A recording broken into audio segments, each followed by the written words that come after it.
You know, there's so much embarrassment that comes with choosing the wrong partner. Because people would say to me, I mean, you're smarter than that. How did you let this happen to you? Get over it. You were conned by somebody who was very high in status, who was a professional at manipulating people, and you're being broken down over time. And because I didn't process it, it compounded, and then boom, toxic relationship number 2.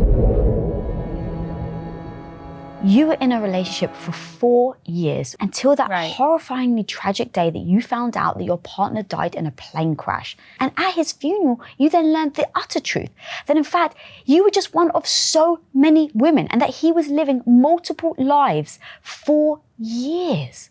So tell me, what are the lies that us women believe that leads us to being betrayed and blindsided? When he was all mine, he made me feel like I was all his. And I think one of the things about him is I think I was more of a conquest, more than, like that actual love that comes just with loving someone. So we're living together. I'm raising his daughter with him. The night we got the call, I had just brought her home from school. She was doing her homework. It was like any other night. And so there was never any time to really understand the magnitude of the traumatic act of losing someone the way that we both did. 5 days later at the Santa Monica airport is where we had this public memorial for him. And we had prepared, his daughter and myself had prepared some words, but we didn't recognize this sea of strangers. I had these interactions that were super bizarre, and my friends had interactions that were very bizarre with other women, and it was just so convoluted. And then when my friend came over to my house that night and said, no, I met his girlfriend. We don't expect people to be bad. We just want, we want to believe people. So yes, he was charismatic and charming and all those things, and women were drawn to him, as were men. But I didn't think he was cheating on me, because I couldn't fathom raising a child with someone, being that involved in such, like, the most precious part. Like, I don't have my own kids, but that just broke me, that someone could do that. Mm-hmm. And it's so common, and that's extra heartbreaking. I think at first I thought, no, there's no way that this could ever be so common, and it's crazy common for people to be deceived, even when their family is at stake. I even reached out to one of the women that I think that I was the other woman too, and just said, I would love to talk to you, because I think that I might have been the other woman in your life, and I just want to like let's just have that conversation. It's not comfortable, right? I mean, there's a lot of confrontation in the book where I put myself in those positions, because you only find out by finding out the truth, by actually having the conversation versus taking in other people's versions of the truth. And I think what we often do is blame the other woman. Totally. Completely. Whereas in this scenario, I think what's beautiful, obviously, and I use that very delicately, what's beautiful in your story is the fact that none of you guys knew. Right. And so when you think about how many people got the same lie you do, that you're unique, you're special, you're the one, well, then you say that story enough to enough women, everyone ends up believing it. So that lie that you're the special one, you're unique. What exactly then is that doing to us women when we hear those types of things, Dr. Keith? Well, that's saying to you that you want commitment. So if I'm a guy saying you're special, you're unique, you're everything, that means I want to have a serious commitment with you. And that means as a woman, I put down my guard and go, okay, this is my guy I'm going to commit to. It's manipulation. It's dishonest, it's lying. But it's effective because people are charming, and you're not used to people just lying to your face, especially if you think they love you. Yeah. And that idea, oh my God, it's obviously extreme in the sense of you ended up having to find out at his funeral. And so you actually tell a story in your book as well about how you guys were on vacation and a woman comes up to your boyfriend, the guy that we're talking about that sadly passed away, Paolo, and she just starts straddling him and kissing him. And you ask him later, what the hell was that? And what does he say to you? He tells me I'm insecure and crazy, and why am I creating problems, essentially? And in that moment, I remember, like, is this what adults do? I mean, I'm still like in my 20s. Maybe this is what, I mean, it sounds so stupid. Like LA lifestyle. maybe this is acceptable. I mean, I'm from Montana. I don't know. I don't know what's going on here. And I just remember it feeling in my gut wrong. Yeah. And I overrode that in the moment because I didn't want to be the uncool one calling out her, guy and this married woman. And he just belittled me and shut me down. And it never was one giant thing. It was all these little moves that just kept me right where he wanted me. Mm-hmm.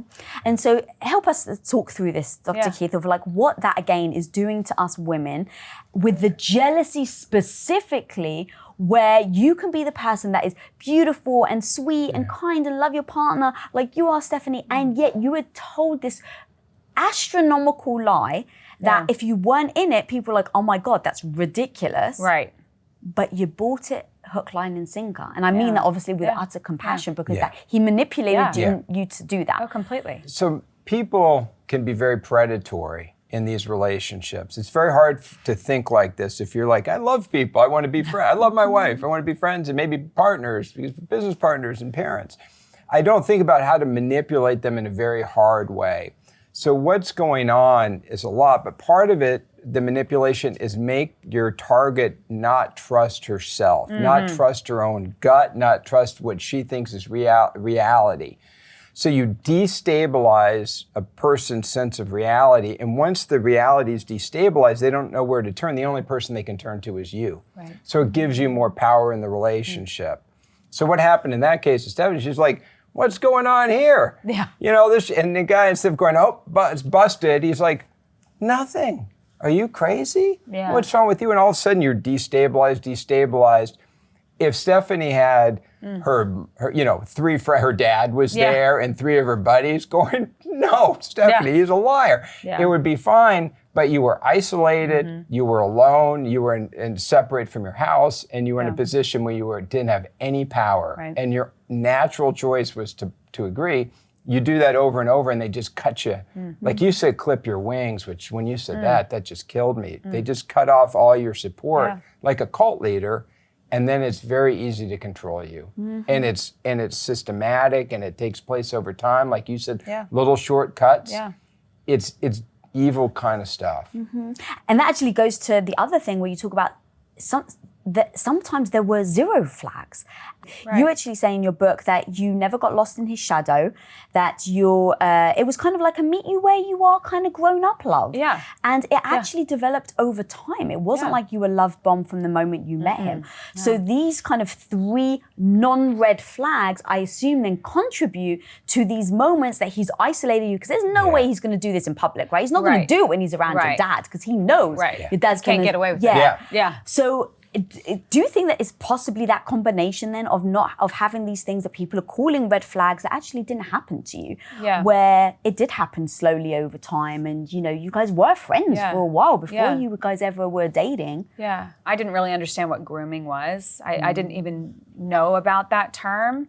So when he kind of took me under his wing as his little sis and introduced me like that to other women he was dating, and it was very familial. And so it felt very safe, and I can't even really pinpoint the moment it went from little sis to you're my girlfriend. Like it was such a quick transition.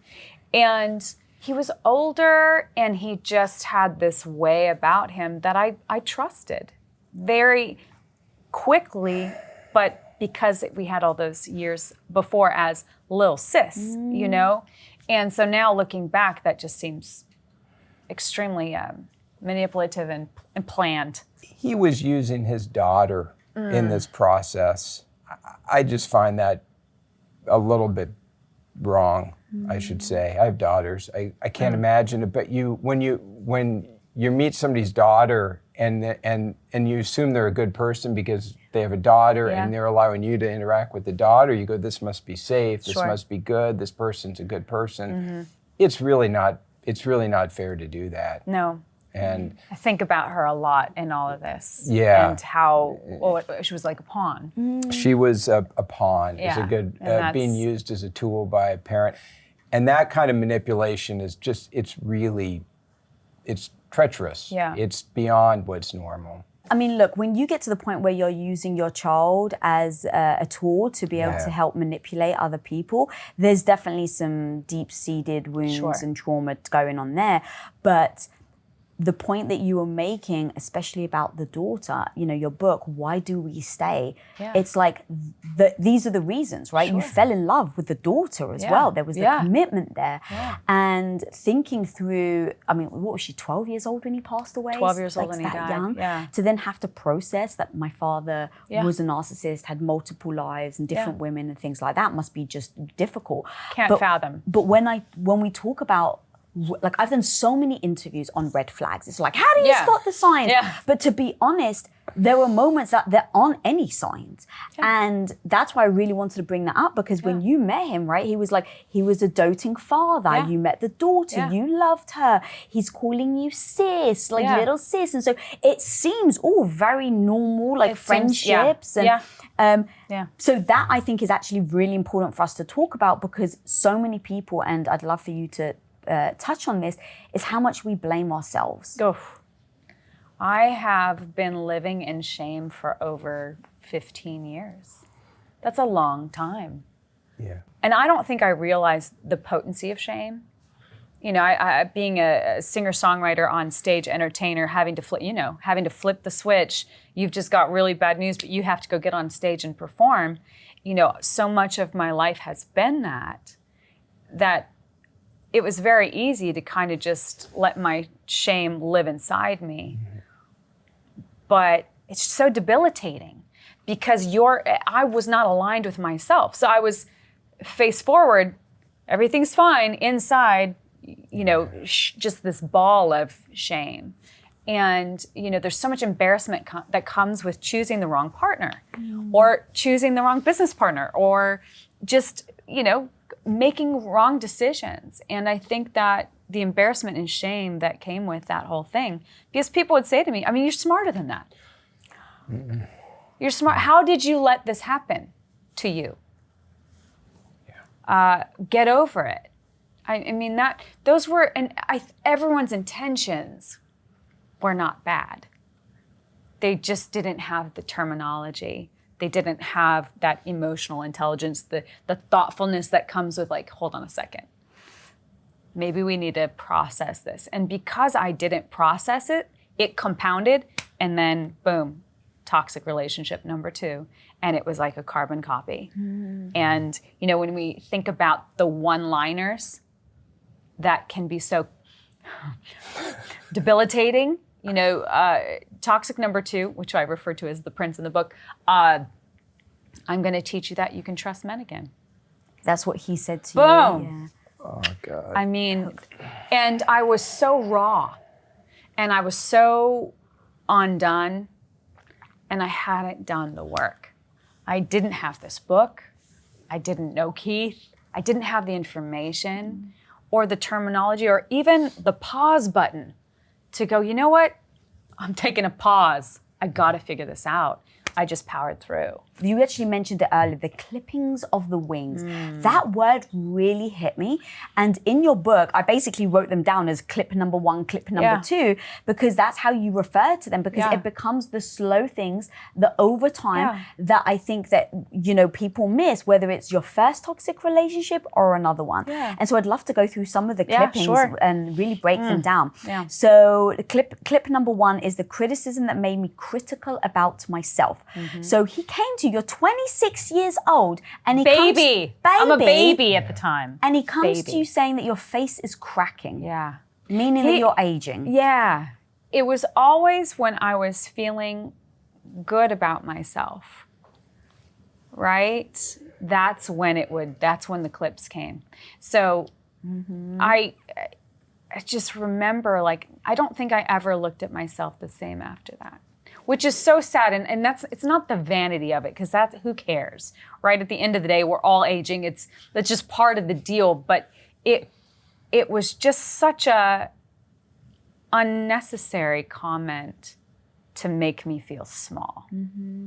And here I am trying to find my way like any 20-something-year-old with these giant dreams of making my music and making my career and having this family.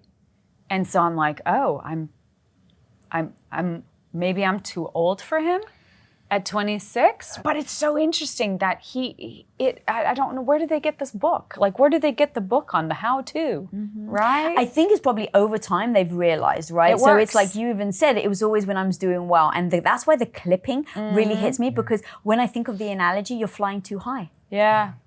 Yeah. And so he's clipping your wing because he doesn't want you to escape or to fly away. And so, Dr. Quayle, I've actually heard you say how much that is a defense mechanism, and it's actually forcing us to question ourselves, and it's called the ego shock. So talk to us about the ego shock.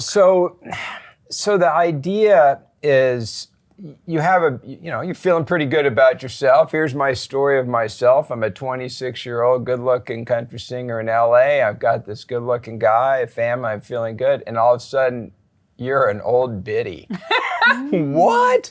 Yeah. And it's ego shock it's something that's so out of the ordinary. It's a blow to your ego and you can't process it. You're like, and you get kind of dumbfounded, like, how do I process this? I don't know what to do because I've never heard this before. Yeah. And it gets to you because you have no defense against it. And again, this is part of that manipulation. It just makes somebody easy to control. It's being abused. It's you're being separated and you're cut away from your own source of strength, your own source of security, your own source of power, and then you have to turn to him for security and power. And I mean, like, being completely honest, I feel a lot of shame with that too. The ridiculousness of vanity, or the when I came back from the gym and I was like, so proud I might have a 1-pack.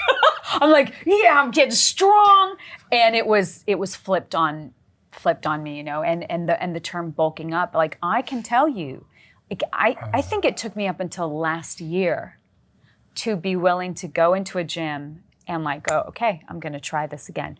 After that many years, not being active. Yeah, we've got to slow down here because holy smoke. Yeah, that was a big clip. So talk to us actually through that. So you go to the gym because he said these comments about you, so maybe you're spending more time on your maybe appearance. I do more, right? Like, Right. I'll do more. I'll go to the gym. And when I came back from the gym, it was, and he only called me by my last name. He said, Quayle, you're bulking up. And it wasn't like, good job. It wasn't a positive, right? I know a lot in strength training and muscle builders, that bulking up is like a positive. This was not that. And it didn't it shook me. Yeah. And I was like, okay, I can't do this either. And how long ago was that? Well, I mean, 20 years, almost 20 years ago. The reason why I want you to Isn't retell that this. something? Yeah. And here's the thing, it's so freaking normal. Yeah. And so I really want people to hear that tiny little story. Yeah. That was, you go to the gym. Yeah. And that one comment at one moment has haunted you for 20 years. Yeah. And Totally only normal. recently have you found the courage to go, maybe this is, it's just an idea, a story that I'm telling myself. It's just not great. It's wild. Yeah. The potency that our words can have on others, and the hooks and the barbs, and whoever said, sticks and stones will break our bones, but words will never hurt us, is the most, it's backwards.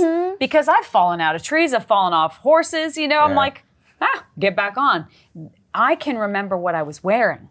I can remember like the finite, strangest little details of those moments because they are like tattooed in my mind. It's so fascinating. And is that part of the ego shock? Then it shocks you so much, like a powerful trauma that will stay with you. Yes. So shame is a term we use to mean like, shame is I'm a negative person, I'm a bad person. And when we feel shame, there's not much you can do about it. Like if you feel guilty, like, I did this bad thing, you go, I'm sorry, I'm gonna make it up to you. And then guilt goes away.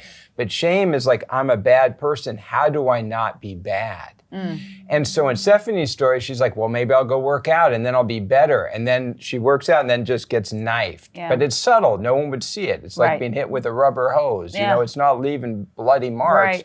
But you felt it for 20 years. Yeah. And so you get in the shame box, and it's very hard to get out of. And what I want to say is I've talked to so many really successful women like Stephanie who've gone through this story that feel this shame, and they still feel it. And I'm like, you shouldn't. Yeah. You were conned by somebody who was very high in status, who was a professional at manipulating people. It's like buying a timeshare. You don't go, I'm like, you bought a timeshare. Well, that guy's been selling timeshares a long time. They're very good at it. Don't beat yourself up over it.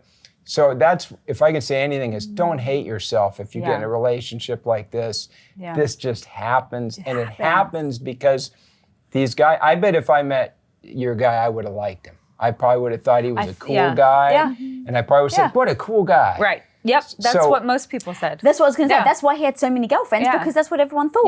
Yeah. Well, and a lot of people, because of me being stable, and they were like, well, she wouldn't be with a bad guy, so we can trust him because of her. Which is probably exactly why he went after you, because narcissists, specifically people who are technically narcissists, is exactly why he went after you, because they're looking for a status they can't have themselves. And so you gave him the credibility that he was a decent guy.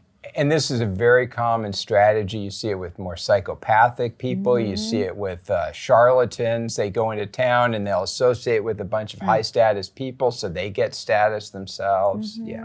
So the clip number 2 that hit me really hard was the power dynamic. And you said the fact that he's calling you little sis. So already putting each other on a hierarchy from stage 1. And then that confusing part where he's now, all of a sudden, one day he's calling you little sis, the next day you're his girlfriend. So that confusion, I assume, is part of the manipulation. Yes, because when people are confused and don't know what to do, they look to you for a source of stability or support or direction. Gives you power. And you actually have a quote: tell a girl she's insecure and crazy enough times and she'll probably start to believe you. So even in all these instances, even if you find the courage to speak up, they start knocking you down bit by bit. Oh gosh, I remember I was doing a show, and I remember and I was wearing all gray, which is very rare. Like I don't even think I own, but I was wearing all gray, and I remember my friend being like, "What is going on?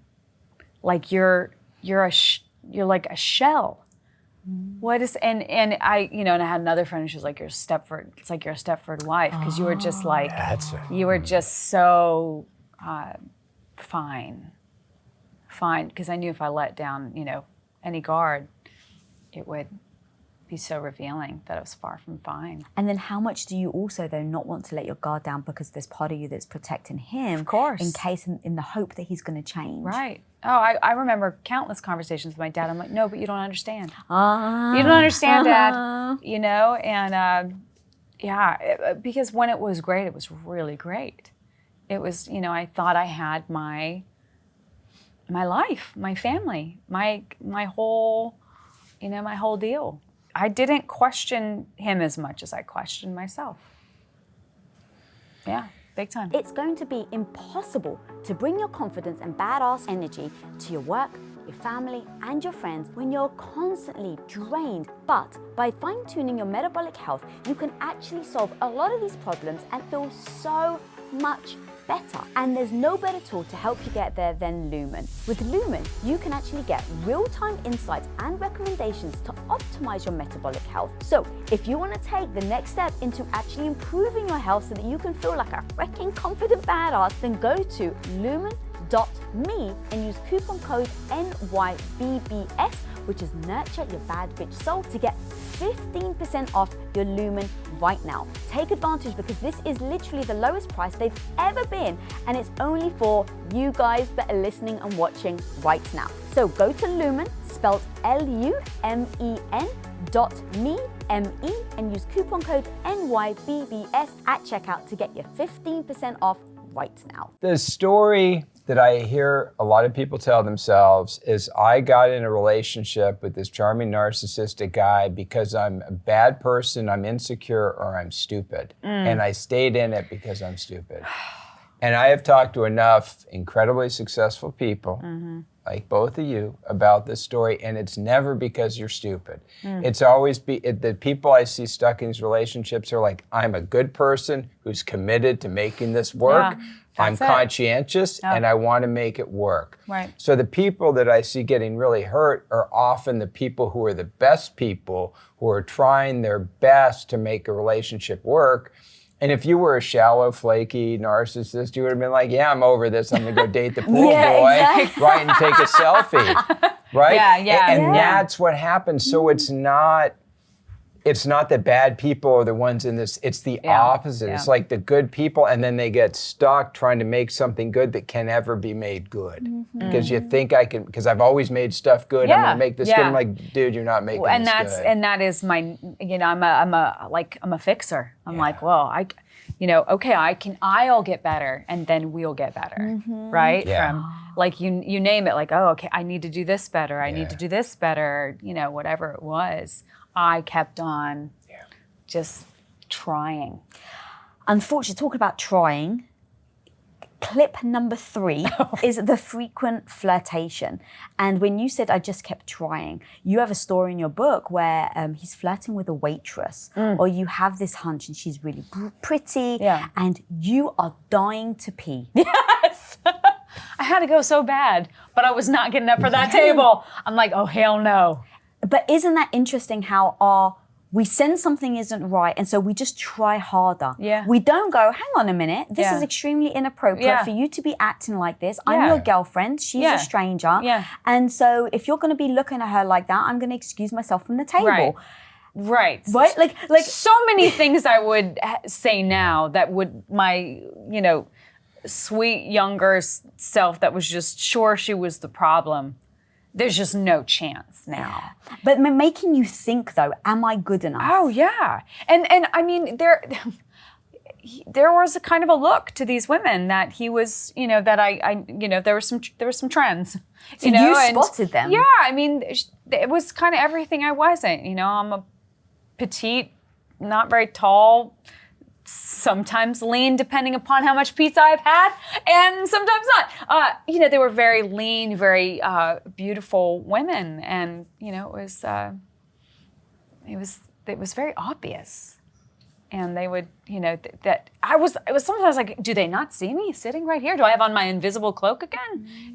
This is so frickin' wrong. I just want to say that it's just wrong. Well, we're on the other side now, and I hopefully, know. Just sharing it will. But that idea, it really hit me just now that you said it.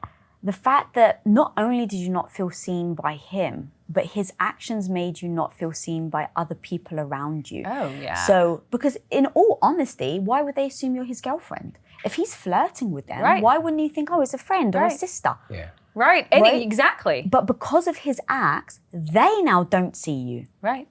So his manipulation is actually not just isolating you, just you and him, but it's actually making other people see you in a different light. What is that? Like, talk us through like the jealousy and the feeling invisible, why that's so powerful. Well, there's a term we use called ostracism, which is like, imagine if the three of us are having a conversation and you guys just started talking to each other and just ignored me for the next 20 minutes, which you're being very nice and not doing. I'd all of a sudden start being cool, and then I'd start feeling insecure, and then I'd be like, what's going on? And then I'd start going, God, did I do something wrong? And I'd walk out here and going, what did I do? I really don't like myself. And it's very easy to do this to people. We're very sensitive to this. We might not know it, but we're very sensitive to it. So if we're in that situation, Stephanie was being ostracized. She was being ignored. And so when she was being ignored, the person's like, why is he ignoring her? Well, couldn't be his girlfriend, couldn't be his wife. Must be somebody not that important. Yeah. And then you internalize that, and it feels terrible, but you're telling yourself a story that I'm responsible for this relationship, so if I'm being ignored, what should I be doing? Right, what should I do more of to be better? More? Maybe I could be better looking. Maybe I could put on a show. Maybe I could draw attention to myself. How to get a little taller. Get a little taller. Or you go to the gym to try and get that one pack, and then he mocks you for it. Right. Yeah. Right. So even when you try, he then takes the sledgehammer. Yeah. So you got a cult leader. and you're being broken down over time systematically. Yeah. This is really dark stuff to do to people. Yeah. And you don't see it from the outside because it's slow and it's these little knife jabs that no one will see, but over time you just break and break and break. And maybe people who loved you, knew you well, could see it, but even you couldn't see it that well because it was never just in your face. Yeah. It's very... It's insidious. It's very insidious is the word I was looking for. And that's, I mean, I think what's so special about this conversation is that, you know, I'm on the other side. I've done the healing and the work to understand it. It's the healing's far from over and the learning, and there's so much more. Like, it's like, what did you say? You're welcome to level 1. Yeah. I'm like, oh, great. But what's exciting about it is I feel the more information that people have access to, the more understanding of the different actions and the identifiers, then we're helping others. And it's not just, you know, you're out there in the wind, like, good luck. Yeah, I mean, I haven't seen anything erode a woman's confidence more than being with a toxic partner. And the analogy I always have in my head is that it's like water dripping on a rock, right? Water in and of itself, you're drinking it. You need it to literally live. It is for survival. And it's soft, it's clean, it can warm you up, it can cool you down. And yet, if this one little drop on a rock, year after year, have you seen what happens to the rock? It changes its shape. And so when you think about what that does to a person's personality, to a person's character, to their self-esteem, it's like, no wonder you said, right, 20 years that now you're finally like, do I go back to the gym again? Like, for that, all of that unwiring that you've had to do stems from having to recognize that this relationship exists, and then you do the work. And when I hear about your career, Stephanie, that it was after you left that you then really started writing and really like leaning into your music. That's what comes from leaving a toxic relationship, is going back to what's important. Where do you build your confidence? Where's your love and passion? And we don't do that when we're in them. And now your entire book is written about all the things that happen. But you don't realize it. So I'm always thinking, like, not always, but when I was reading your book, I was thinking, what happened if he didn't pass away? Well, I've thought about that a lot, right? I don't think I would be here. I don't think I would have survived. Because you would have taken your own life, or you think that... I don't know.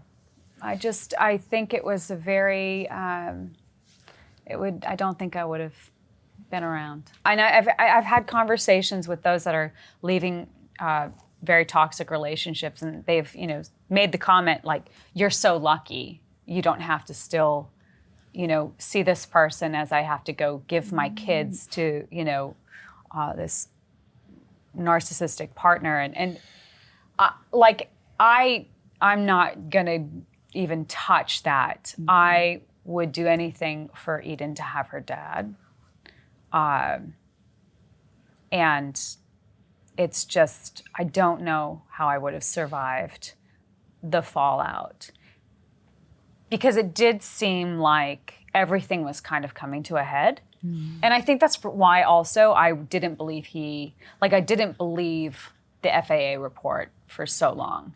Because I never saw his body.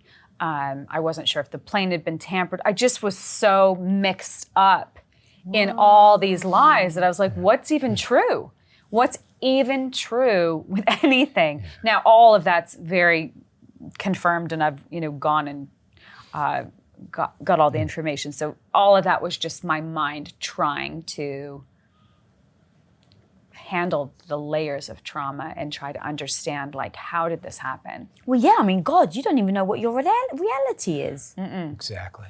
That was a lot more dangerous than you thought, and you're lucky to be alive. That was what I thought. Like, I think you still didn't really grasp how maybe dangerous that situation was. Because there was more, you go into it in the book about, like, there's like these dodgy cars that are pulling up outside your house. So, I mean, it's strange. Like, it just wasn't, there was nothing about any of it that was just straightforward, right? So I think, you know, when I go back to the idea of trusting someone, you know, like, that is the most coveted part of any relationship. So to have that so dismantled, and then the fallout, hit both ways. So as I'm not trusting anyone outside of like, my couple friends and my parents, my family, there are things that are being discovered about him that now is being questioned of my character integrity. Was she in on any of his shenanigans? So a lot of people looked at me like, well, maybe she wasn't as trustworthy as we thought. And that was deafening, because I'm going, wait a second, this is the guy I thought I was going to marry and have my whole life with. And everything is a lie. So how do I, and then the questioning, that was just, I really probably should have just gone to Montana and take a little time out. I should have just gone home and taken a little time out, but I didn't do that. I just powered. I think I was back at work within like a week or two. Wow. Like I just went hard into, I'm over it. I'll get over it. And that's just what, avoiding? Well, it's avoiding, but you're doing, when you have a real skill that you're passionate of and you're getting positive feedback for it and you're helping people, it makes sense to like, well, I got all this energy. If I put it into my work, good things will happen. At least I can control that. At least I can control it, but you didn't, and I'm not saying this in a negative way, but when you're doing that, you're not spending a lot of time like going through the pain and figuring out what happened. And so you can build a little bit of a shell around yourself and make it, hey, I kind of got this figured out, except for those few moments before bed. Yeah. And then as you ended up in kind of the same place again. Kind of like dealing with double grief, right? Because it's like you still lost him. I mean, completely. So to have to grieve losing someone that you're that close to. Obviously, you're very close to Eden, so that being her father, and then grieving the relationship you thought you had is like one type of grief is bloody hard enough, let alone the two. And to that, she had been such a part of my life, my daily life. The night of the plane crash, I had to call her mom. And she had to come get her kid. And I had to get, she's not mine to give, but I had to and that was the last night she was in my house with me, our house. And so I thought about that too, that I didn't really grieve that either. And so that for those that feel like they can't and feel like they're drowning or in quicksand, like I'm proof that you can get out. And I might not have got out of the first one because he did die, but the second one, I was able to find my way out. And I didn't have the book, so I would have done it much faster, Keith. No, but the other thing I was going to say is Stephanie's stories about relationships, that same experience happens with children with narcissistic parents, that they kind of grow up and that there's that double grief where they go, oh my goodness, my childhood was a fraud. But I liked it in some ways. It was important, but so this kind of sense of what was real and what wasn't real, and it's something common not just to dating people who are narcissistic, but also being parented by people like that. Yeah, so true. God, so true. Okay, you list in your book ways that they take your power back, and so I'd just love to go through a few of them, and I really want to. There's one that really hit me. So number one is we're convinced to ignore our gut, and that I assume is so that you don't trust yourself and that you trust them instead. We're convinced we're overreacting. So talk to me about that one. Well, this is where crazy is such a hot button, right? Is that, intuition, my gut knew what was, every time my gut was like, hey, my head would turn a little, and I would approach carefully that conversation and trying to understand, like, wait, that doesn't make sense. Or you said you were here, but then you said, it doesn't add up. Now, when something doesn't add up, I'm done. I do not need to be the investigator that I have been in the past, which I became after his death. I became like, I had to know everything to I was like a investigator. I get it. But my intuition and gut felt it. And then as, I got dumbed down and my light got dimmed and told I was insecure and crazy, it just got quieter. And then afterward, of course, it was like a roar. It was like, now I'm like, come on. And it was just really, like, any time I hear the word crazy, if someone is describing another person, I'm like, oh, hold on. What do you mean? It's one thing when someone says, oh, you're acting crazy. But when you're saying, no, you are crazy, it was never like you're acting. It was always, that the words are just very potent. And it just really infuriates me that courageously confronting with kindness, right? We don't have to be rude about it. There's a way to do it and address it can be just squashed. And, oh, you're overreacting, you're crazy, you're insecure, you're jealous, you're envious, you're this. Yeah. I mean, so many descriptors that just stop you from being able to share what you're feeling. And how do you then now courageously confront it? Well, I fortunately don't have any of those people in my life anymore. Love the answer. I have, I clean up on aisle quail. But I will say, For people that you said it earlier, your last name's Quayle. Yeah, so. clearly clean up on aisle quail. So what I do find is with people in business, like my circle of friends and family and just people who have influence over my life is small. And there's just this great, beautiful debate that happens with courageous confrontation and kindness and conversation. So there's accountability within that for me, 1,000%, no question. But those that will just try to mess with you, I just have zero tolerance. I don't, and I won't even waste the time. Where I would, I don't need to teach people in those moments of where it's not a healthy conversation. I just walk. And that's a new world for me. Because especially, in the entertainment business, there's a lot of shenanigans. And I'll allow someone the opportunity to try to come to their honesty. But when I find them in, ridiculous, dishonest behavior, I'm just cut bait. Nice, clean answer. I like that. That's exactly what you do. Just cut bait. Cut bait. All right. So another way that they take your power is the blame shift.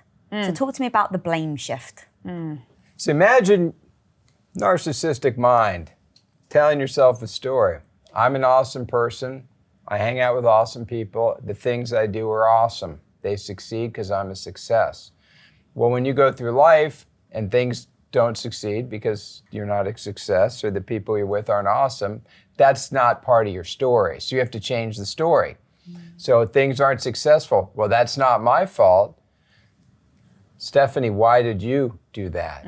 Why did you wreck that thing? I have a beautiful girlfriend, but why are you bulking up?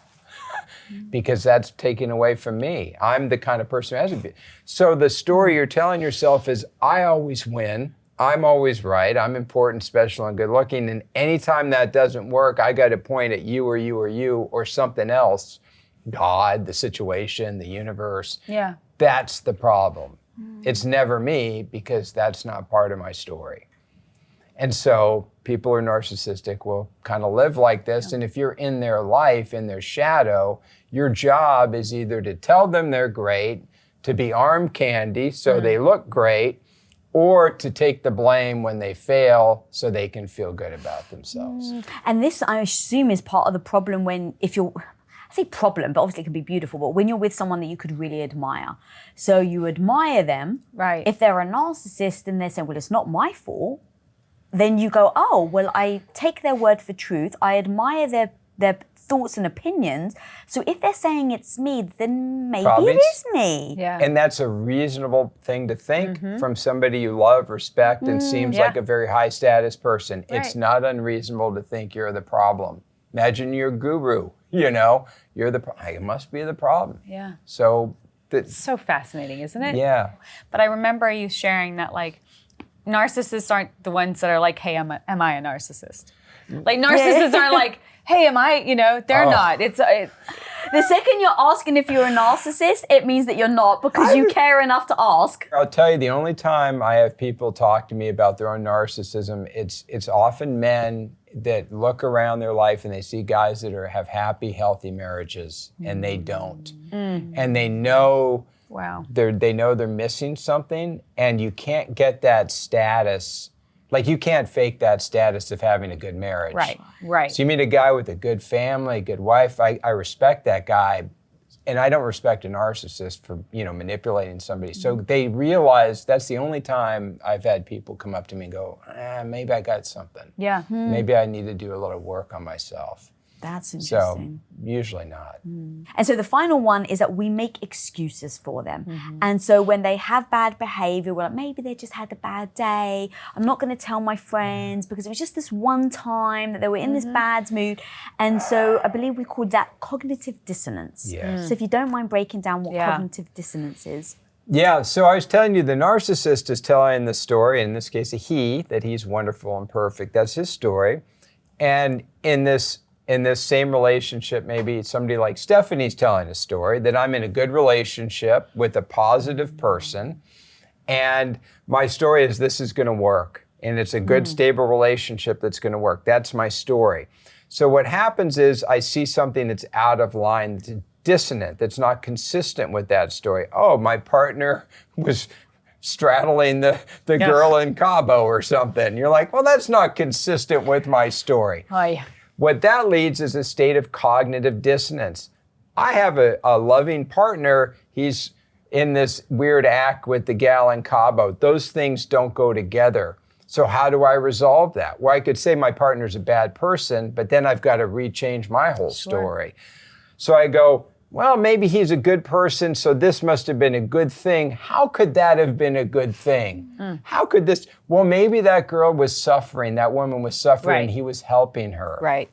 Maybe she's insecure and he was making her feel better. Maybe he didn't want to reject her because he didn't want her to feel bad. Maybe he's French and this is just how French people are. Maybe he's European. This is just a European greeting. You know how those Europeans are.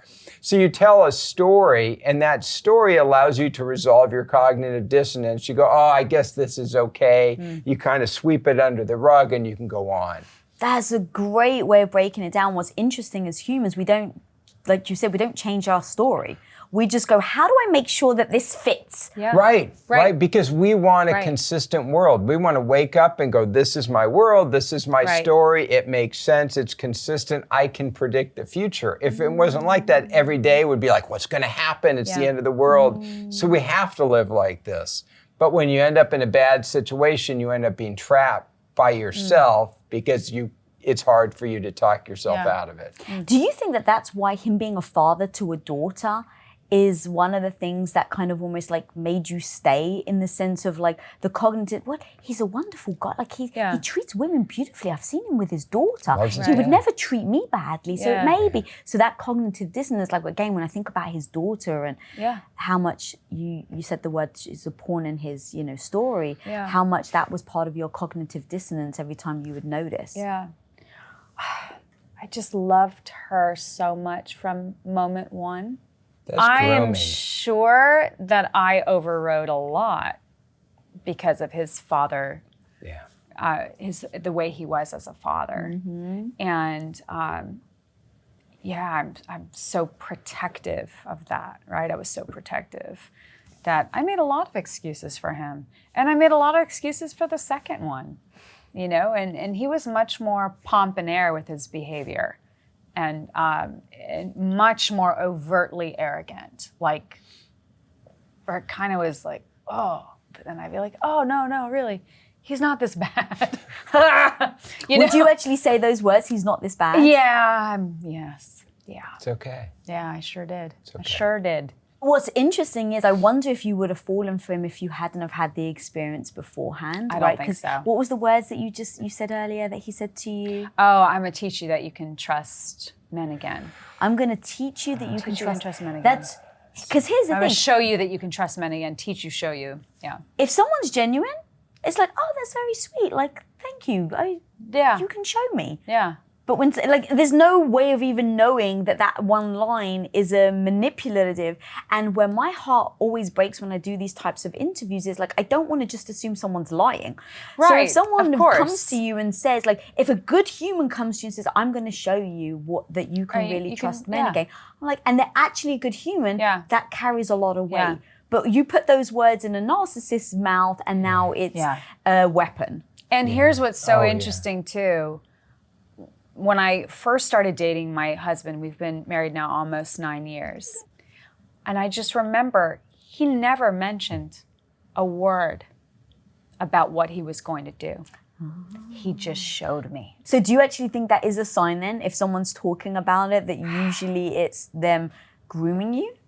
Well, I'll let you take that one. I don't know if usually, but I generally, when men are talking a game, I usually like people who act more than talk. Yeah. And just as a guy, Yeah. like the joke is, if you sit around a room with 5 guys and everyone's real high status, and one guy goes, I'm the alpha male, you know who's not the alpha male. Yeah, oh, 100%. Right? Because what happens, you get 5 really successful guys and nobody will brag ever. And sometimes you have to go around and say To try to get to who people are, Right. because guys will never do that, because who does that? Right. You know, it's like, I mean, it's weird, tangent. Women always, why do guys always have pictures with fish and dating apps? My students, guys are always holding fish. Fish, they're always holding pictures and fish. This is in Georgia, maybe not in LA. Guys are always holding pictures of fish. Oh, ones they've caught, not like a goldfish. Yeah, like Okay. when they've caught. When they've caught. The packet of goldfish. No, sorry. That would be amazing. Yeah. The Brit in me, That's though. the British. We're talking like Oh Montana, my gosh, Georgia. I saw that would be Yeah. the one to swipe on. Yeah. Would be the guy with the Like, goldfish. that's a caregiver. But That's amazing. So But I asked goldfish, some got it. women, or why do guys do this? I said, what kind of guy takes a picture of himself? Guys don't take pictures of themselves unless they catch a fish. They want a picture of the fish, unless they're kind of narcissistic. Because most men aren't waking up going like, check me, God, I look good today. Boom, you know, they're like, check out this trout. And so, but it's hard. But so when I, see a guy who's got a lot of photos of himself or something, then I'd be a little more nervous. Yeah. It's that self-promotion. And again, in LA, that's normal. In celebrity world, that's normal. But for most of the world, guys aren't. Okay, I want to go to next. So again, the way that you've written this book is really from the start all the way to the end. So I'm going to go through a few more. And you talk about the truths. And I really found this powerful. You talk about their truth, my truth, no truth, and then the truth. And so you say his truth, a reality very different from mine. My truth, a world that once felt safe and loving, now turned hostile. No truth, nothing makes sense. And then the truth, waking up and recognizing the people who are truly on my side. How do people come to that truth quicker? Gosh. Well, I think specifically because of the grief part of death, the grieving part of actually losing someone. And that also, a lot of people grieve losing a person in a relationship as well. So, but I'm speaking specifically to losing someone like this. I think you have to get support immediately. I think that I waited a couple of years before I got the grief counseling just to understand the dynamics of grief, which are, that's an adventure in itself. And the thing about grief that I learned through the process is you can't outrun it. It will find you. And it will keep finding you until you just go, hey, grief, all right, we're in this together. And it's like you almost become friends. And it's this friendship you didn't really want, but now you have. And so grief and I got really familiar when we finally got familiar. But I just think there's access like never before to support and actual wisdom and expertise that I think that's how you truncate it, is you don't wait to do the work. There's no go around. I never gave the trauma the credit until I read and wrote the book. I was writing the book, and that's when I realized how traumatic it was. I think I had because I just pushed through, I never took the time to really look at the truth and look at how many people left my life. So many friends, especially after he died, gone. Because they knew. And they didn't tell me the truth. You know, I think about that often. I get asked, well, if you knew that someone was doing something, would you tell the person? I would. Because no one told me. And I would risk a friendship over that. I would be like, you know what? I'm going to tell you the thing that no one else has the courage to tell you. Your person is in a different relationship while you're in a relationship. You know, I didn't have that. So I would say seek the information. So many women don't seek help immediately, right? Like you said, it took you a few years. And I'm always thinking, what is it that holds us back? So you mentioned shame earlier, right? The shame I think that's of a big admitting one. it. And then, yeah, like what else are the things, like imagine someone's listening right now and they're stuck in this, they're embarrassed, they feel the shame. Yeah. Maybe some people in their family love them, they don't realize the truth, right? Yeah. Like make it the worst possible scenario. Yeah. How the hell do you start to reach out to people, and what is the thing that keeps stopping us? Because I think you're right. I think that once you start to seek the help genuinely, whether it's a professional like yourself, Keith, or somebody else, or friends or parents, what holds us back? Because I'm always trying to figure out how to bring that, like the healing process. I guess there's no hack to the healing, right? But if you didn't ask for help, I don't know if you'd be sitting here today with a book having such clarity. Well, so how do we help Can women? I touch on that quick? But then I think you have to, if Okay. you can. But I just want to say this. I had friends and family that tried. And they said a lot of the right things, right? Some things that Keith has said to me. But hearing it from Keith, when you get it from someone who knows, has the research, has the data, can say, hard stop, this is what it is, I think that's a differentiating factor. At least it was for me. Because it brings such clarity and closure that friends and family can sometimes project their own experiences, right? Like, I love my dad, love him. He was like, why would you ever write this book? Why would you ever go back? And I was like, I have to go back so I can be free. I want freedom. So I guess my urge is get to the people. Get to the ones that have the expertise. Can I ask you, do you also think partly is because that Keith, you didn't know him? Or you didn't know your exes and your family? Because when someone knows them, to your point, different. It's different. It's almost like, no, you don't quite understand. But when it's a complete stranger, there's almost no arguing. Like Keith's just taking what you say for fact and then gives you his thoughts and opinions based on the data that you've given him. I think that's a big part of it. Versus his maybe emotional connection he may have had with them. Right. Yeah, well, that's true. I do think family is really important. I think friends are really important. My sense is that we underestimate how important our social relationships are to keeping our sense of reality stable. And so having people you've known a long time that are friends, family, is important, even if they can't tell you anything, even if they just make you some soup. I think just having that connection's really good. I think finding expertise is obviously really important. It's also hard to do. Yeah. I work in a psychology department. When I have issues, I can go down to the clinical floor and knock on doors and talk to my friends. That's not available to a lot of people, and there are a lot of experts who aren't experts, so it's tricky. Right. I also do think how much age plays into it, and maybe I'm just speaking from my own personal experience, but like when I was younger, I felt like everything meant something about me. But kind of now I don't. Like I disconnect myself from the situation in essence and just take the situation for what it is.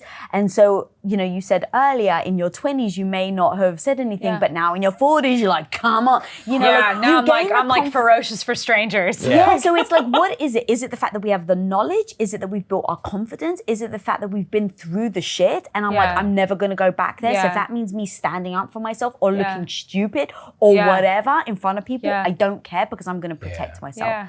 Like, or do you think it's everything combined? I think it's all those things. I mean, you're young, you're less experienced, you're also much more concerned about what people think of you socially. When I was a teenager, like now I'm like, I just don't want to get fired, like, as long as my wife doesn't leave me and I don't get fired, I'm okay. Other than that, I don't care. So part of that, and it's like love. You get your heart broken 3 or 4 times. By number 5, you're like, well, this is how, it's just kind of, you get used to it a little more. So the pain doesn't hurt as much because it's the 5th or 6th time we've had it. Right. It's growing up. Yeah. It's nice to grow up in a lot of ways. It makes things easier, even as we're more tired and our bones hurt sometimes. I'm so excited for now. I said this to David. I say it to him often. He finally finished the book, by the way, my husband. And I just said to him, I was like, for the last 10 years, you've had, you've been with me as this person in progress, right? In this healing,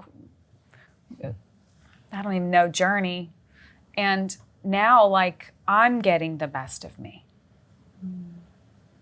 For the first time since I was, you know, a wide-eyed, didn't care teenager that just chased my dreams and lived life with that curiosity and that just the trusting and just the joy. Yeah. And I feel like now I get her back, but with the wisdom and the healing and all the good stuff. So now I'm like, oh, what's this gonna feel like? Ooh, what? This is kind of fun. Like table for one, yes, please. You know, and they're like, oh, you're sitting alone? I'm like, heck yeah, I'm my best company. I'm not gonna just waste it with anyone to fill the space. And I think that's one of the things that comes with that, just like, I am good with me. We all know how important it is to be eating healthy, so you can actually set yourself up for kick-ass energy and badass confidence. ButcherBox makes it so easy to eat better with the best meats and seafood on the planet. ButcherBox is a premium meat subscription service that delivers high quality meats and seafood directly to your door. I'm literally obsessed with them, guys, and I eat their product every single day. So sign up for ButcherBox today by going to butcherbox.com/NYBBS and use coupon code NYBBS, which is Nurture Your Bad Bitch Soul, at checkout, and you can enjoy the choice of bone-in chicken thighs, top sirloin, or salmon for absolutely free in every single box for an entire year. Plus, you get $20 off. Again, that's butcherbox.com/NYBBS and use the code NYBBS during checkout. I want to just touch on the coping strategies that you talk about in your book that we use a lot in order to either not address it or really acknowledge maybe the impact that it's had on us. And so you list out 3 in your book that I'd like to go over. So number 1 is we distract ourselves with our professional lives. Oof, yeah. I did that well and big. I'm really grateful to my boss at the time because they were so kind to me, because I was like, no, I'm fine. And they're like, we don't think you're fine. Like, you're crying and you're like, no, I'm fine, you know? And I just powered and powered and powered. And I just, you know, I didn't know any other way. What would you do differently now then? Gosh, I would have just said, I'm just taking a beat. How long can I be away from work without losing my job? Yeah. That's probably what it would have been. That's actually a really powerful question to even talk to your manager or your boss about. Yeah. Like, how long can I be here before? Because like, is there a window? Yeah, right? I actually really like that. Like, I think that, and honestly, I just didn't know. I didn't know what to do. You know, it was just kind of like minute by minute. There wasn't a lot of future thinking. And it's such an easy cop out, right? Oh, I've got to work. What? Come home for Christmas? No, I got to work. It's better than drinking. Yeah. I mean, you have all this emotion and this self-reflective thought, and you have to escape that. Kind of like escaping the self. How do I get rid of the self? And working is a way to do it, and that is at least pro-social, and you're doing some positive stuff. Right. The other way people do it is they go drink, they binge eat, they obsessively exercise, and that's a totally normal way because you're trying to escape this pain. Yeah. You know, you just don't, you want to turn yourself off, and working is a way to turn yourself off. That's honestly maybe one of the better or healthier ways to do it than just a full flame out, you know. Yeah. It never dawned on me, but I interviewed Mel B, Scary Spice from the Spice Girls, and she confessed that she was in a 10-year abusive relationship where he stole all her money. I mean, it was horrific. And the thing that she's fighting for are laws in England where there's safe places for women to go after work, because the one thing that she said is work was my safe space. Right. Yeah. When I would go home is when the danger would start. So actually, as an organization, we need to have places where if someone is staying late, that's actually a first, like consistently all the time, and they happily want to stay late. Right. It's like that could actually be a sign that they're fearful of going home. So having places that they can go to. And it never dawns on me that people would use work as the distraction, which I get, but also just as their safe space. As their safe space. So they pour themselves into their career so they don't have to focus on their family. And two things. One, I'd never thought about that, but that's when we developed battered women's shelters back, I guess, 60s or 70s. The reason for that was that safe space to keep women away from the home, typically women. Secondly, Scary Spice or whoever, probably very successful, smart, talented woman in one of these relationships. That's the point I always try to make, is this happens to very, very successful people. And when people talk to me, they go, I must have been a loser because of this. I'm like, Scary Spice isn't a loser. Stephanie Quayle's not a loser. This stuff just happens, and it happens to the best of us. And that, I think, that's exactly what she said. She's like, in fact, I was famous, I was wealthy, and so I was the thing that made him give the credibility to that he was a good guy. Right. And it was over the 10 years that he was slowly taking money out of her bank account. He's like, I'm better at money than you are. No, you're busy. I'll take it off your plate. So these tiny little chips, exactly, to the point. It was something like, she'd made something like $84 million in her career. When she ended up divorcing him because she finally left, she had less than $3,000 in her bank account, and she was living with her mum while she's doing concerts at Wembley as the Spice Girls, where they did the reunion tour. Wow. Like insane. So for anyone listening to your point, it's like when it can happen to amazing women like you, if anything, like maybe we can just switch the message and be like, if you're with a narcissist, it means that you're amazing. And like just... That's not a bad message, because you had enough status that this person wanted you around to use as a prop or as a source of esteem. This guy, Paulo, he lived in an airplane terminal, right? Airplane hangar, Airplane hangar. How cool is that? And he had a plane that maybe wasn't his, but it seemed like his, and that's pretty cool. So they have a lot of these attractive qualities. You're not falling for psychopathic losers. You're falling for people who seem to have high status and value, and they're very attractive when you start to date. And you assume it's going to turn into something warm and caring and nurturing, and it just never happens. Yeah, I mean, I'm 44, and so growing up, I was basically taught the people to be careful of are the people that are like drooling in the corner with the hood up that looks super freaking suspicious. But the nice, charming, polite person is the person you trust. And so when you think about how we end up falling, the grandiose narcissist that is the charismatic, that just sweeps people away. It's like, I get it. And I really want to rip down the shame that goes behind it. And I think your guys' work is exactly that. And I love this tag team because of the story and the tactical, and knowing that he was charming. Of course he was. The evidence is in the fact that he had so many different women around him, Paulo. And then the cycle of it, right? The fact that, look, just because you recognize it in one person and you end up leaving, it doesn't mean that it's not going to happen again.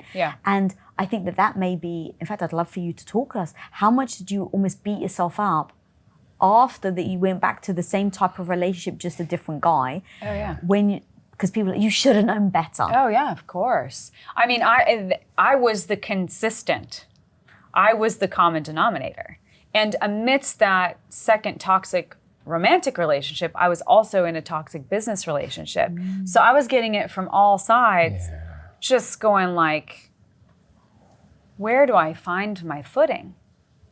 And that was one of my darkest moments, was when I learned of the prince in the book, the second toxic relationship, where I found out that he was cheating on me. And it just sent me over the edge. And that's when I drank a handle of vodka. And I called and I just said to him, I'm like, I'm clearly the problem, because I chose you. Like, I chose this again. Like, what is wrong with me that here I am again being treated like this?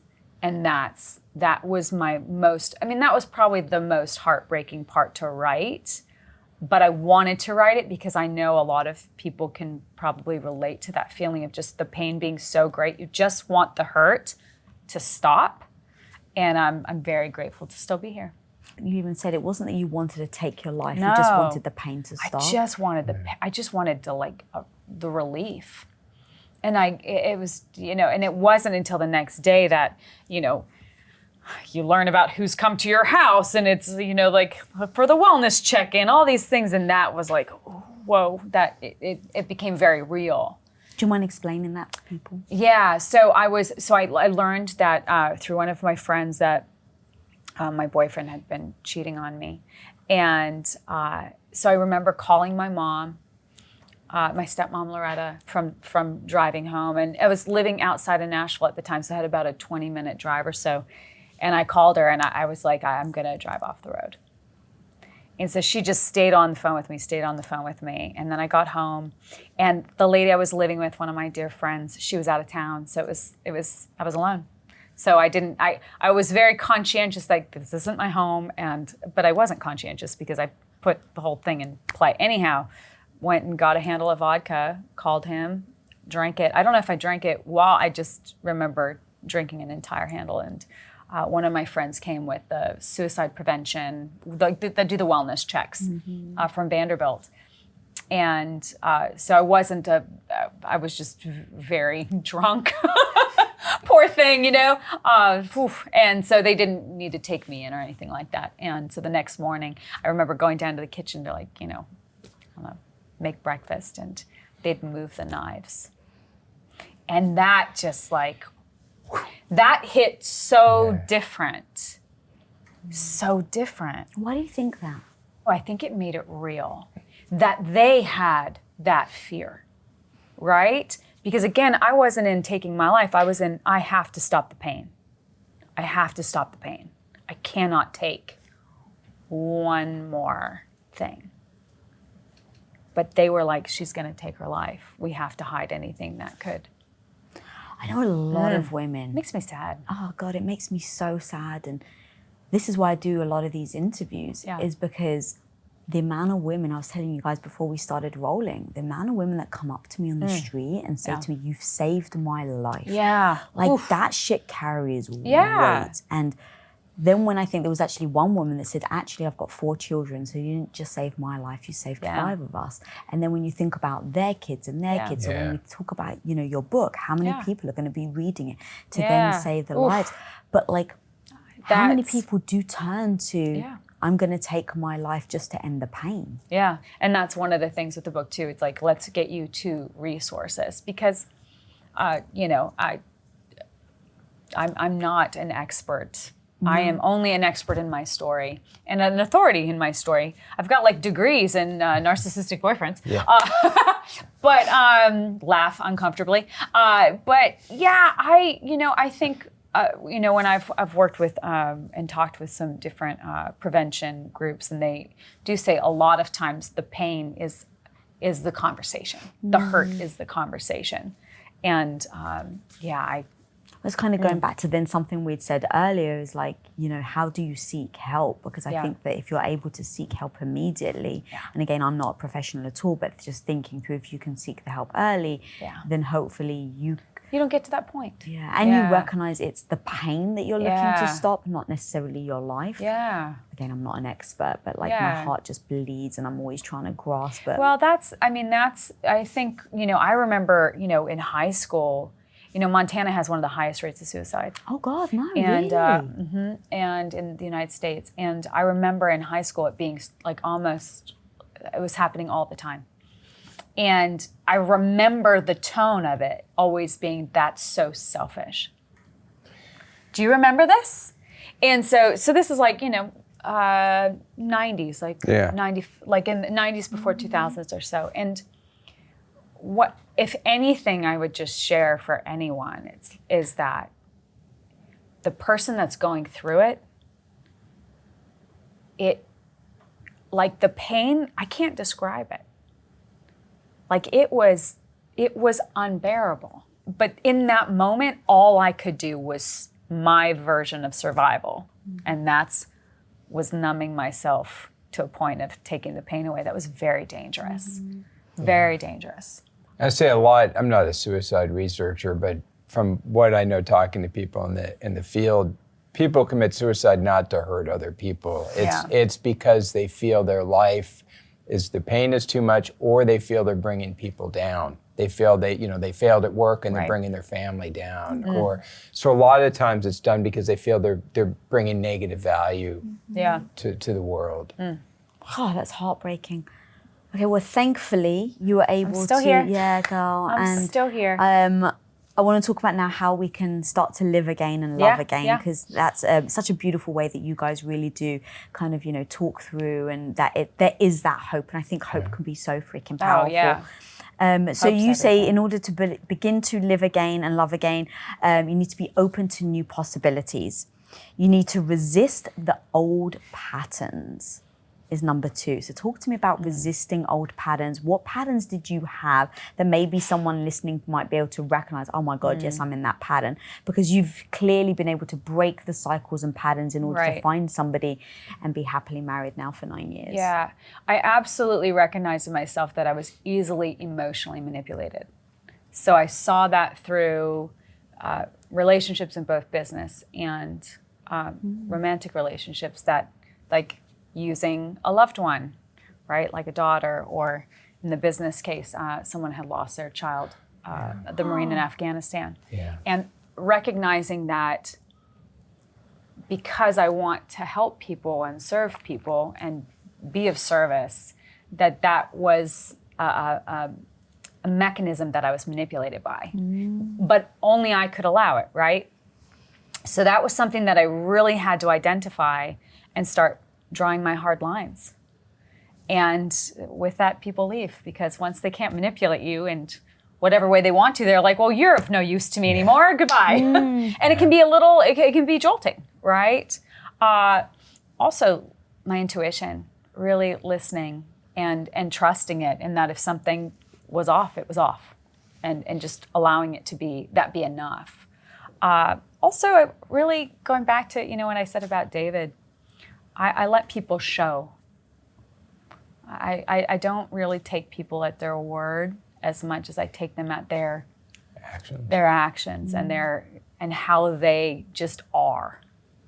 Like you said, in a room full of people, like how are people treating people, right? And when people show us who they are, let's believe them. I Versus love that quote. putting like a version, and that's one of the things I say. I'm like, I'm such a potentializer. I want to, I see the greatness in someone in my mind that I've created, and I'm like, imagine if they were totally different. This is part of the problem, though, and when everyone dates, right? Where it's like, they've got such great potential. Oh my gosh, no! Yeah. How are they right now? How are they right now? And so those little adjustments have been really eye-opening. How are you able to work through that? Because I think with Keith, a lot of people find it hard to acknowledge. Like that was really powerful that you were able to acknowledge that your part in it. Oh yeah. How do we start? Like, let's say someone said, no, it wasn't me. No, nothing. Yeah. And they're that's not a good question. because then you're not going to be able to break the cycle. And I think what's powerful is that you broke that cycle. Yeah. You have to tell the story somehow that you're not responsible for what happened, but you have to respond to what happened in a positive way going forward. So you're not responsible, but you need to respond positively. And the way you do that is say, what was I doing that led me to this, and what could I change up? Right. So one thing that Stephanie mentioned that's very common is, well, I fall for people very quickly who are sort of attractive and charming and have big personalities, and who doesn't? But if you find that happening very quickly, maybe slow it down. That's sometimes useful. Another thing that you sort of mentioned is watch how people act. Watch how they treat everybody, not how they treat you. Because if you're an attractive woman and people are trying to be charming, that's love bombing or whatever, that's one thing. Watch how they treat the staff. Watch how they treat the Uber driver. Watch how they, treat other people that don't offer them anything in terms of ego or status. Right. Are they manipulative? Are they controlling? Are they dismissive? Or do they care about people? They try to lift people up. Yeah. And so look for those kind of things. And then look at history. Because there's we both felt that. Because I would say narcissists or psychopaths, it's like a hurricane or like a tornado went through town. You can just see this path of destruction in their life. People, they wrecked. They're not going to tell that to you. Yeah. But they will have that. Because you're never the first, well, maybe you're No. the first victim, but very Definitely rarely you're wasn't the the first first. victim. Yeah. And in your story, you end up talking to a bunch of people, and Yeah. that's very common. So look at somebody's history, look at Yeah. their dating resume to the extent you can do that. And when they tell you, oh yeah, every woman I dated was crazy. Bing bong. Yeah. Yeah, I just really, that word, I tell Yeah. you, it was so weaponized. The word crazy. Yeah. Yeah.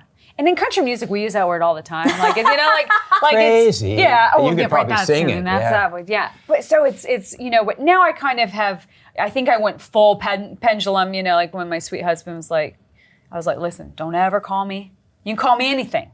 Just don't call me crazy. He was like, okay, lady. But I think that what's powerful though is that he's taking you for you, right? Yeah. It's like when someone can look and accept your history Yeah. and embrace it and know that that's Yes. part of you.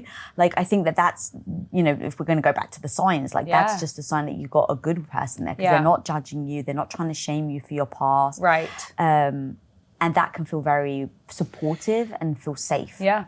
And not only do they accept you, but they see you maybe better than you see yourself. Yeah, And if you can find someone yeah. that sees those things in you that are you, but you don't even see them, and they bring out the Yeah. best in you, it can be like the opposite of a narcissistic relationship. Yeah. It's like both people are Sometimes though, looking to Keith, it is a little annoying. When my husband sees something in me and he's like, did you notice you just did that? And I was like, God damn it, how did you notice before me? I'm just joking, but there are certain, but there are certain action traits, like, Yeah. not to derail the conversation, but my husband, when I clean a lot, he's like, you're anxious, what's wrong? And I didn't realize. Oh, yeah. Yeah. And so he would be able to, so I was like, how do Yeah. you predict? And he goes, I don't predict, babe, I just see that you clean. Yeah. And so he noticed He Yeah. notices. my behavior Yeah. quicker than Yeah. I did. My husband notices that too, like Yeah. with different, things about me. But does he say, you're crazy, you're No, cleaning? Gee, Because or does he say, no. hey, what's going on? Yeah, what's Let's wrong? talk." Yeah, what's going on? for sure. Yeah. Better. Same. That's the right answer. Yeah. Yes, Same. exactly. But when someone, it is interesting that a third party can see you better Sure. than sometimes you can see yourself. And I Yeah. think Yeah. that's partly why we get trapped in these Yeah. types of dynamics, because going back to what you said earlier, Yeah. Keith, like we're telling ourselves a story, and that story, we just confirm it to make our areas, Right. our lives seem safe. Yeah. Yeah. Okay, so that is resist old patterns. Thank you for addressing that. And then you said, say yes to what's best. How do you know what's best? Well, I think self-awareness is a big, big part of it for me, because I can see, like, if someone's like, I'm like, I don't think I want to be in this conversation anymore, or do that. I think that self-awareness is just, but that's something I've been working on. Like, that takes a lot of discipline to be in it all the time. Especially, I don't know if you find with them in friendships as well, Yeah. especially when it's a group of girls. So recently, I've started to feel like a little weirdness in a group, and I'm like, I was ignoring it because Yeah. everyone loves each other, Lisa. Why Yeah, are you yeah, feeling yeah. weird? And then over the time, I was just like, let me just trust my gut, and Yeah. and then as I was assessing more, I realized, okay, some people aren't authentic, and so, Yeah. but I didn't address it until I was like, but you actually have to address it, You have Lisa. to I was like address just it. kind of brushing Yeah. it off. Yeah. And it wasn't until I was like, I only want to be places where I feel like I can be me. And Yeah. there's no And then once I had to say, That you need to shift. address it. I had to look at it, and then I Yeah. had to ask myself what I'm going Yeah. to do differently. Yeah. And between those little shifts then becomes, okay, you are now able to turn up in your true authentic self. Right. And somewhere I heard like the definition of integrity. What you think is what you say and how you act. Yeah. And if one of those don't align, it means you're not living in Yeah. integrity. Yeah. And I started to really pay attention. Oh, Lisa, hang on, you have a thought. Are you saying the words that align with your thoughts? And then Right. do my actions align with my Yeah. words? And so that really helped me just Yeah. kind of start to identify the places that may not be, Yeah. whether it's in a relationship or a friendship. But I think that can hold you back if you're Well, not alignment authentic. has been my word for Has this year. it? Yeah, I've really been working toward that because I had someone, a coach, that referred to me as duplicitous, and it made me angry. It made me so mad. I was like, what? I am not duplicitous. It made me so mad. Yeah. So there was something there, right? So then I had to do a deep dive. I'm like, okay, what about this word? And so I went and research all the different definitions. And then what I started to uncover about myself, it was my insides were shredded. right? They were all the stuff going on inside, but outside I'm like, hey, how's it going? Yeah, blah, blah, blah, blah. Versus being like, okay, how are my insides? Let's get my insides to match and get that healed so that when people meet me or when I'm in conversation, it is really authentic and it's not just to make other people feel good in a moment, right? Like people usually don't ask others how they feel because they want to know how they feel. It's just like an extended high. But what's interesting though, don't you think, even in what you said, we want people to be comfortable, but really we want them to be comfortable so that we're comfortable. For sure. Yeah, we're not good at being uncomfortable. And so ultimately, if we can just embrace the discomfort in getting to the truth and then the most authentic things, but we don't want to embrace that discomfort. Well, it's not really fun. No. But it's so good for us. It is. You know? But you also don't have to open up other people's boxes. And I just say that as I have a tendency to do this. So I try to be, you made me feel very comfortable when I came in your home. And I appreciate that. And everyone did and made an effort. And I go, well, that's really nice. And they weren't doing that because they're like, that Campbell, he's a crazy SOB. You don't know what he's going to do. We better just keep him calm like I'm a tiger. And being generous and gracious. Yeah. And so that's a nice thing to do to people, and you don't have to poke and prod and go, I want to get right down to the heart of the matter. I need to open up Keith. You don't have to do that. You can just leave my box closed, and I can go on my way. So I'm not against making people be comfortable. I'm not against, we don't have to cry all the time. Yeah. No, that's interesting. And I think I was saying it more from we will mold ourselves into being something that doesn't authentically align with us in order to make someone else comfortable. Yes. So are we going to sacrifice ourselves to avoid that discomfort of the conversation? And I would say that's probably not a good thing to do in the long term. Yeah. Because you're going to sacrifice yourself in the interest of discomfort and you're going to lose. A group of women, man, can really be revealing. Both meaning both sides of that, right? Like there's nothing more effervescent about a group of women that get together and just are like, yes, let's go. Push you higher. How do you feel? It is like, you like levitate. But man, if there's just one little, it's like everyone's got scissors and it's like, it's a clipping free-for-all. And it's really interesting, like who we surround ourselves with are such a reflection. Yeah, girl friendships especially, like groups. I've got one group that like, they're just soft. Yeah. They're just amazing women. Everyone's got each other's backs and no one puts up like a front. Yeah. And when we're struggling, we'll say, how are you? And no one will ever say, I'm fine. Yeah. Like that's one of our rules. Like you have to be honest in your response. Yeah. And so having a support system like that, but going to the last one that you guys list on beginning to live again hit me is the refuse to ignore the hurting places. Yeah. That's going back to the uncomfortability of it. Talk to me about not ignoring the hurting places. And I went to all the places. Well, I think we're just not meant to carry it. We're not meant to carry all the stuff that we carry as humans. Pain, shame. Like I feel like I've lost so much mental weight. Yeah. Right? Like I feel like my mind has space and I'm not in a hurry to fill it because I'm not avoiding anything.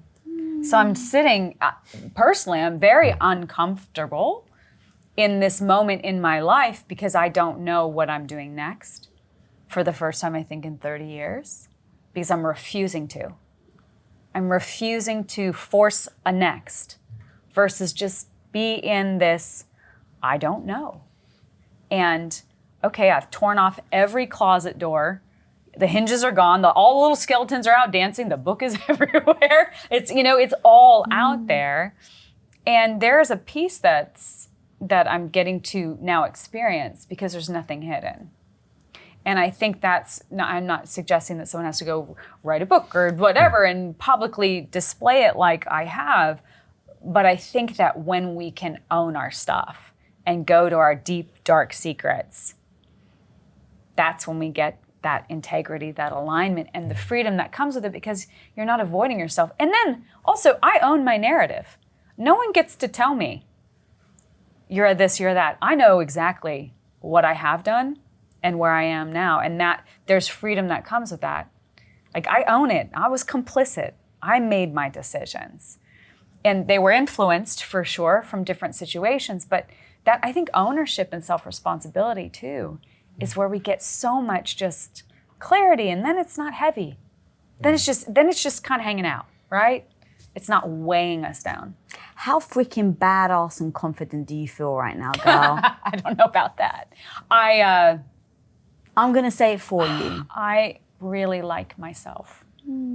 I had breakfast with myself alone this morning, and it was just really lovely. I didn't have to fill it with my phone or distracted. I was just eating my breakfast, which sounds so silly. No, it doesn't. That's interesting. But it is so powerful because I just got to sit in my own self. And it's very imperfect and gloriously flawed. But that self-acceptance is so, it's just a lot easier. Self-acceptance is a lot easier than trying. And that's really freeing, to be able to just exist and not need anything from the outside. So powerful. Guys, this has been so amazing. Where can people find you individually, and in the book, Why Do We Stay? Oh, well, we are all over social media. StephanieQuayle.com for any of our events that we're doing. Why Do We Stay is everywhere. You buy books at independent bookstores or Amazon if you want to leave a review. Evidently, those matter. They do. They matter. We'll take them. And Keith, where can people find you? I have a website, wkeithcampbell.com. That's about it. I'm kind of hard to find. If you want to learn the sneaky mind games that narcissists use to trap you, then click here right now. I chronically second-guess myself. I often blame myself. I don't always feel safe in the world. I am almost obsessive about details.